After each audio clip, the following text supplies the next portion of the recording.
Garda Depan, tentang kelas menengah dan Heri Sutrisna. Tentang kelas menengah ngehe dan Heri Sutrisna. Nah, gitu. Tak ada hubungannya seorang Mort Vanguard, Garda Depan dan jenius multitalenta dengan tema paper kali ini.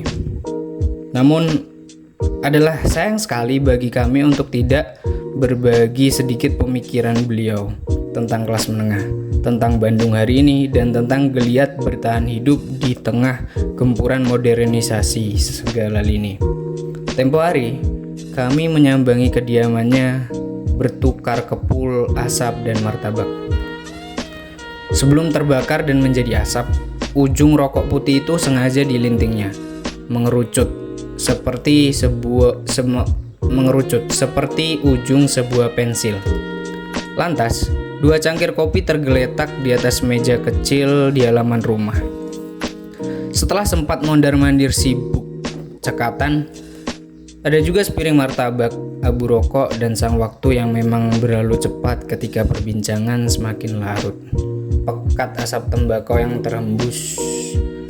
Kami kata demi kata yang terlontar, cipaganti yang senyap, serta sosok yang selama ini menjadi panutan, tepatnya paling dihormati, tentang bagaimana cara menggenggam sebuah mikrofon yang di tangan beliau dapat terkokang dan memuntahkan amunisi. Warga satu komplek dengan deretan rumah yang rapat dan lengang kiranya sudah hafal betul siapa sebenarnya sosok bapak dengan 3 orang anak ini. Bapak Heri Ucok itu ya, yang seniman itu ya, jawab seorang parubaya pemilik warung ketika kami bertanya perihal alamat tujuan. 4 hari sebelumnya, kami memang sudah bertukar pesan mengenai tema juga keinginan tahuan kami tentang sosok yang menjadi pengaruh sekaligus menginspirasi lewat beragam karyanya, musik, visual, literatur, ide, pemikiran, dan aksi. BTW manggilnya Ucok aja, jangan bapak, kesannya tua banget. Begitu bunyi SMS-nya. Justru Max tuh bikin buat mereka kelas menengah supaya sadar. Di sela-sela kesibukan beliau sebagai juru gambar, ketua suku Grimlock Record, juga figur wibawa seorang kepala keluarga, ia berbaik hati berbagi sedikit waktu demi bertatap muka, ngalur ngidul di sepenggal malam. Pula selusin cerita uniknya tentang bagaimana beliau begitu keranjingan plat atau vinil sehingga kudu berselisih ego dengan salah satu pendiri Jakarta Beat.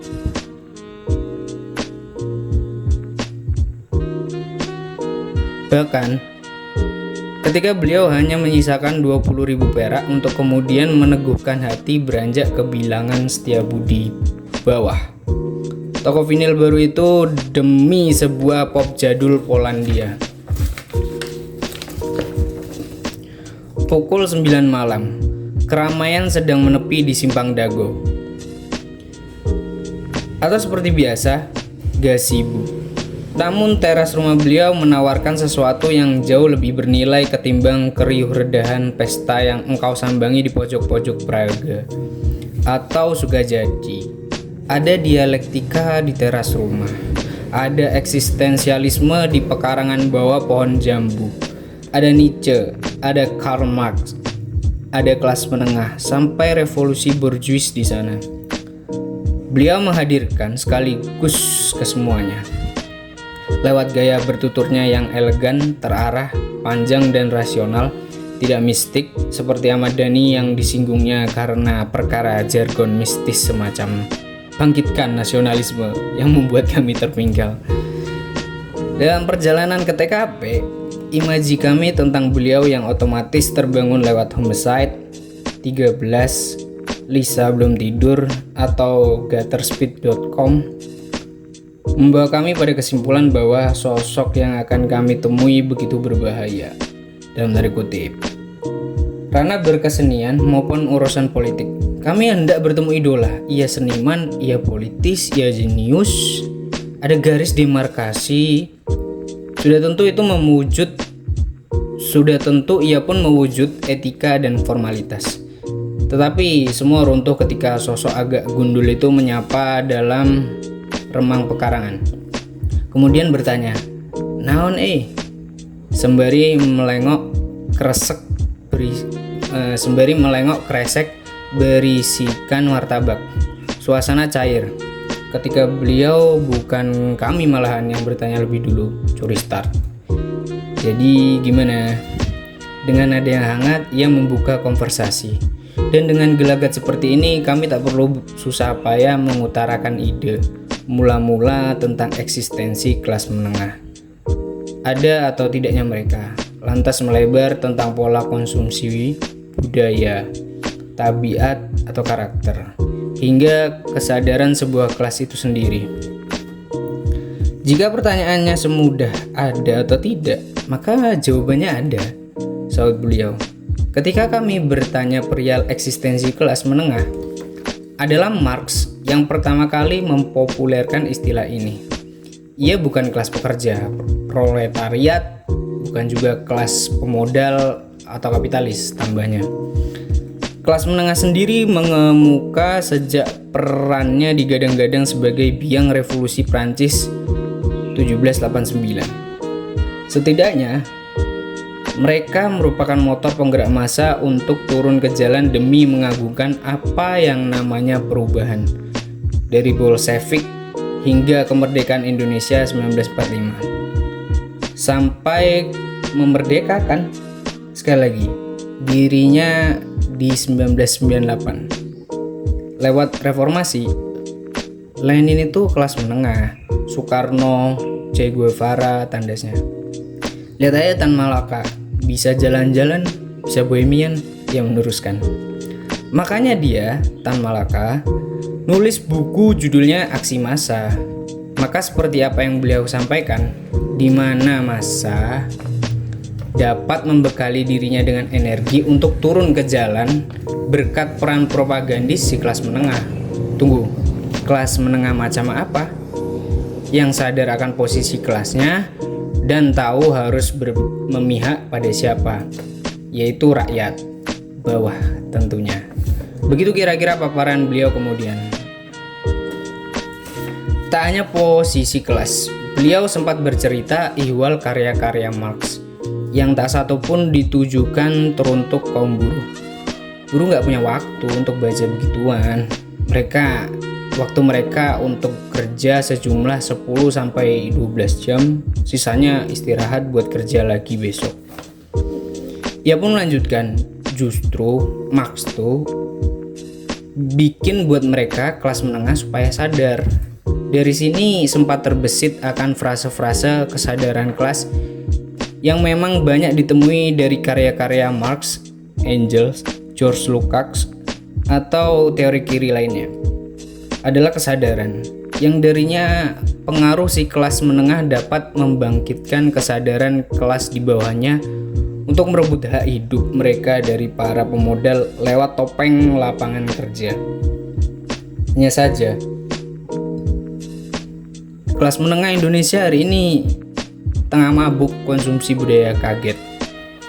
Selain definisi yang beliau hibahkan kepada kami mengenai kelas menengah seperti mereka itu nggak suka kerja yang kasar kayak buruh, itu mereka nggak suka, atau PNS lah kira-kira yang rata-rata udah selesai dengan urusan perut. Beliau pun menerangkan tentang konsumsi budaya terang-terangan yang diadopsi oleh kelas menengah. Ramainya konser-konser artis internasional kemarin kan fenomena baru di sini, wajar aja itu mah. Ia menambahkan, PE, Public Enemy, teh orang geus resep ti SD pas main ka dieu nya eta mah wajib lah sok nu lain mah tuh nyahopan urang kudu ngajual naon heula. Memang hiruk pikuk di tenis indoor Senayan sanggup mengecoh retorika yang sedang memanas di kursi parlemen. Angin segar bagi para pelaku industri budaya hiburan, bagi kita semua. Maka indikator kesejahteraan yang memang diadopsi oleh pemerintah dari daya beli masyarakat yang semakin meningkat menjadi jumawa dengan sendirinya. Beliau menimpali, sesat kalau pemerintah pakai indikator gituan, keterlaluan. Dengan hadirin yang padat disesaki kelas menengah, tak heran beberapa media memberitakan fenomena ini dengan judul yang menitik beratkan pada aktivitas si kelas menengah. Ada kelas menengah baru yang nampak ke permukaan sejak budaya yang dikonsumsinya pun baru-baru ini masuk ke Indonesia, seperti konser artis mancanegara atau kelas menengah untuk perubahan. Di kolom Metro TV tanggal 8 Januari 2012 kemarin yang menyoroti pola tingkah mereka di tengah masyarakat. Sebenarnya mereka kelas menengah harus berterima kasih kepada buruh, jawab beliau. Dan adalah sebuah fakta jikalau kelas menengah Indonesia memang kurang atau bahkan enggan peduli akan nasib kelas di bawahnya. Mereka oportunis, bahkan cenderung egois. Dia juga berpendapat, tapi kalau kepentingannya terusik, ngeheknya minta ampun. Contoh, konser Lady Gaga yang dibatalkan dan membuat geram para penggemarnya atau mereka yang bukan penggemar, yang ikut bersuara terhadap pengekangan hak asasi dan kebebasan berekspresi. Beliau berkata, ketika Gaga dikecam FPI, mereka sadar bahwa ada yang salah. Tapi kenapa baru ramai sekarang? Waktu Ultimus dulu dibubarin, mereka pada kemana? Waktu Ahmadiyah di Cikesik mati dipukulin FPI, emang pada kemana? Itulah kelas menengah. Jangan harap ia akan peduli dengan urusan perut dari sekian juta buruh yang menggendong kepentingan dari tiap kepala kelas menengah, untuk kemudian dibopong kembali pada kantung-kantung para pemodal, yakni kaum kapitalis. Mereka, kelas menengah, tak akan pernah sadar sebelum kepentingannya terusik, dan untuk melihat dan membangun pergerakan faktor historis tiap kepala kelas menengah itu amatlah sangat heterogen. Faktor historis inilah problematis pokok dari kesadaran kelas yang beliau sampaikan dan akhirnya mempertebal asumsi kami tentang kelas menengah yang sedang mandul. Sebelumnya, kami tak yakin betul bahwa gumpalan konsumtif itu kudu diklasifikasikan ke arah mana, karena metode analisis yang berbeda. Namun serupa di kemudian, akhirnya mempertemukan kami di hulu jika kelas menengah adalah salah satu faktor dari banyak faktor untuk menggerakkan roda revolusi. Seharusnya, dan dalam metode preskriptifnya pun mereka, kelas menengah, adalah sadar kelas dan kelebihannya, bukan kepayang mabuk. Prancis dan para birokrat belajar betul dari revolusi. Mereka tahu jika kelas menengah itu berbahaya jika mereka sadar.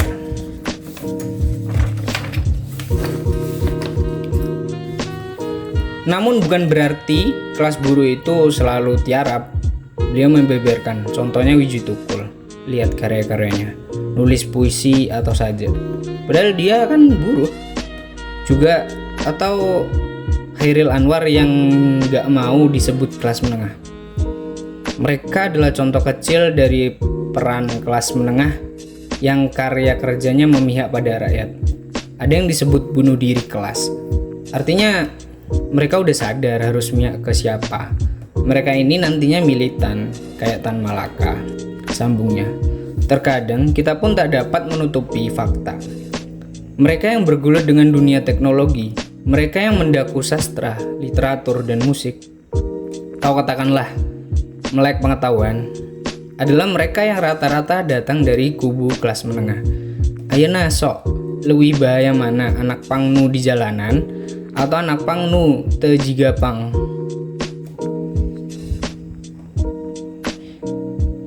Tepat, walau lagi-lagi tak menutup kemungkinan akan sebuah keajaiban, yakni kesadaran dari bawah. Seorang buruh yang sadar bahwa ia itu buruh, seorang petani yang sadar bahwa ia adalah petani, dan rakyat adalah rakyat dengan R besar. Nulis buku, order CD, baca fanzine, eta mah kelas menengah pisan deh anjis, sautnya. Beliau pun menambahkan, Marx juga nulis, jangan berharap ke kelas menengah. Soalnya mereka ini nggak bisa dipercaya. Hal ini sepadan dengan pendapat kami bahwasanya di mana ada kapital lebih, di situ kami ada. Sebuah sindiran halus terhadap kelas menengah yang selalu mengejar materi, rakus dan berisik. Namun sepertinya membicarakan tabiat mereka tak cukup. 2 malam kami bermalam di Cipaganti. Dan beliau sendiri yang bersemangat menjabarkan perihal sesuatu. Kelas menengah memang menarik untuk dibicarakan. Jarum jam bergeser. Cangkir itu sudah dingin. Kopi sedikit menyelamatkan kewarasan kami akan kantuk. Pembicaraan menghangat. Percaya tak? Di 2011 kamari ngan ayah hiji rilisan hip hop di Bandung. Beliau bertanya pada kami. Respon kami geleng-geleng kepala. Sebenarnya loba hip hop di Bandung, tapi butut. Ia menambahkan, aya nu produktif ngan butut anjis, tetega orang ngomong nege. Aya nu halus ngan butut.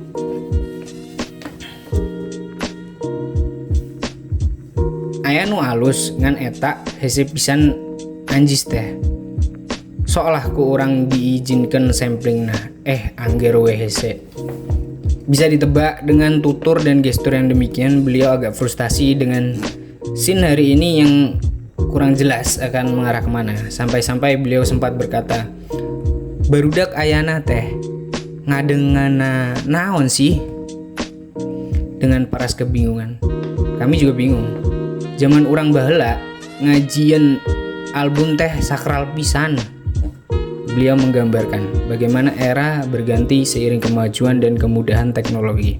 Di mana dahulu kita kudu mematahkan tepi atas dari sebuah kaset sebelum merekamnya.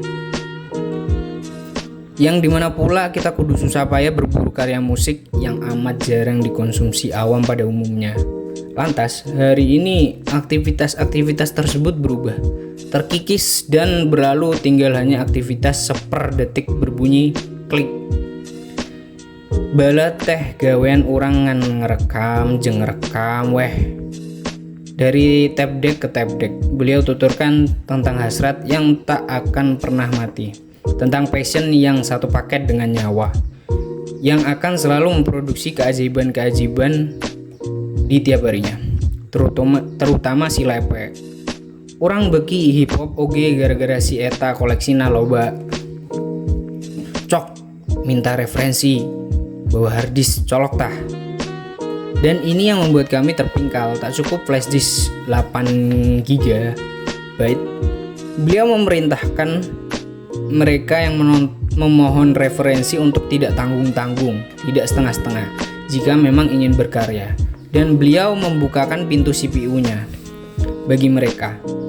Colok tah. Ia pun melanjutkan, kamari aya aktivis di Palestina tiluan datang. 2 Islam, hiji ateis. Mere dokumentasi hip hop di ditu. Kami menyimak agak sedikit heran. Palestina hip hop? Ia pun menambahkan, pasti heran kan? Orang geki we. Sambil memperagakan gestur terkesima di harapan monitor. Lantas beliau berujar, jadi salila orang nananaon. Kami tambah bingung, apa yang dikatakannya mewujud fakta yang mengetuk diri kami sekalian. Anjis, Palestina tak negara konflik bisa ngajieun nu kitu urang. Nu terbilang tentram, damai, aman, memproduksi naon sih? Kami hanya terdiam.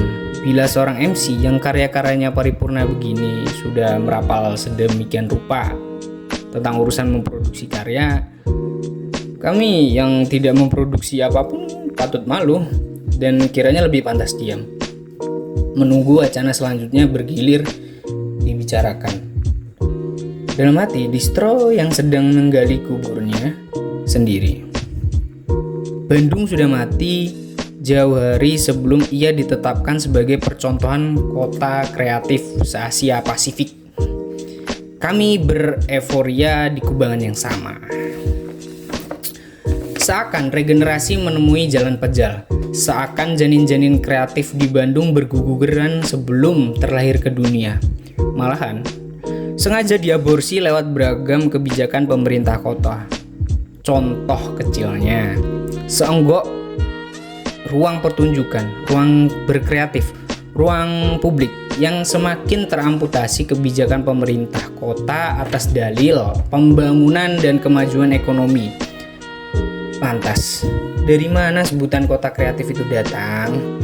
Dari batu. Maka jika Bandung di tiap pojok dan di mana keramaiannya berorgasme, dan di situ pula kita menjumpai lapangnya ruang publik untuk berkreatif, maka layaklah Bandung menjadi kebanggaan tiap warganya. Namun bukan Bandung hari ini yang pengap akan FO, yang air solokan kotanya selalu membanjiri jalan, yang PKL-nya selalu digusur, dan yang terlalu miskin ruang berkesenian. Di Cipaganti yang hanya beberapa tarikan gas ke pusat kota, beliau pun merasakan hal serupa, terutama mengenai hal yang menjadi tema edisi kali ini. Kemarin si Edi Brokoli minta tolong ke kawan-kawan, terus pada bikin Bandung for Pluralism. Tahu yang datang cuma berapa orang?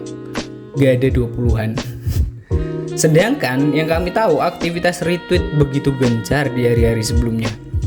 Namun sudah menjadi kebiasaan nihil aksi nyata. Mungkin hal inilah yang membuat beliau urung memasuki lini masa dan cuap-cuap di dalamnya. Dunia maya yang disesaki keluh akan macet, akan tuntutan transparansi anggaran, akan ego, akan bla bla bla bla lainnya yang tidak penting dari gumpalan kelas menengah. Kami pun sempat bertanya perihal pendapat beliau tentang sebuah acara televisi yang terpilih menjadi ladang cepat bagi band-band kemarin yang dicap indie itu. Saya nggak mau masuk TV, sesimpel itu. Nah, jawabnya, emang orang sempat ajakanku I feel sick. Bahala orang agak susah nih ya guys ya. Oke friend. Bahala orang dititah Asap TV. Kau debat pro lah pokoknya. Tapi ada orang embung weh. Lewat ramainya stasiun TV itu kan jadi agak penasaran mengenai I Feel Sick, dimana banyak kawan menyebutnya sebagai penerus homicide. Perihal kesediaannya untuk masuk TV, beliau sempat membeberkan pada kami tentang busuknya media itu. Tah pas si gaya I Feel Sick geges diwanti-wanti ku TV One. Mas, di lagu berikutnya agak hati-hati ya mas, jangan juga kelicikan radio show teh, si mixer teh menang dipegang ku kru atau si band, jadi lamun aya nu ngomong nu macem-macem bisa langsung di-cut atau diputus atau iklan. Dari sini kami jadi teringat slogan si Cucok Rowo Mac Taibung. Susah nih jadi nggak kebaca. Larut menjelang dini hari, sang wacana dan jalinan kata semakin kesana sini, semakin kesana kemari. Tak apa abahnya ilmu yang kami bungkus pulang tentang media alternatif barunya yang berjudul Otonom Media. Juga berita trigger mortis yang akan pending tentang okupai-okupaian yang menjadi besar akibat peran kelas menengah yang sadar, yang merangkak dari sebaik tweet dan status yang menjadikan Tahrir Square bergema revolusi, yang lantas menyebar menjadikannya bentuk perlawanan alternatif baru tentang intelijensia lebah yang menyerang karena memang harus menyerang tanpa perlu sebuah komandan. Tentang sebuah kesadaran kolektif, juga tentang passion yang urung redup menolak padam. dan mengajarkan kami bagaimana untuk memberi api pada kawan, mempertebal persaudaraan, dan bukan malah memadamkannya di tengah jalan yang tengah dilanda kegelapan. Mata beliau pun memerah, tanda kantuk sudah mencapai batas yang hampir sulit ditoleransikan. 2 bungkus rokok sudah setengah jalan untuk habis. Sedikit rambut putih yang tak biasa kami lihat kala beliau berikat bandana klasik itu, yang menandakan perjalanan hidup beliau yang kolosal, yang ultra keras, dan menolak kalah karena memang belum waktunya untuk mengalah. Sesekali tangannya yang bertuliskan Amor Fati menyeka matanya yang kelelahan, mata hitam itu. Namun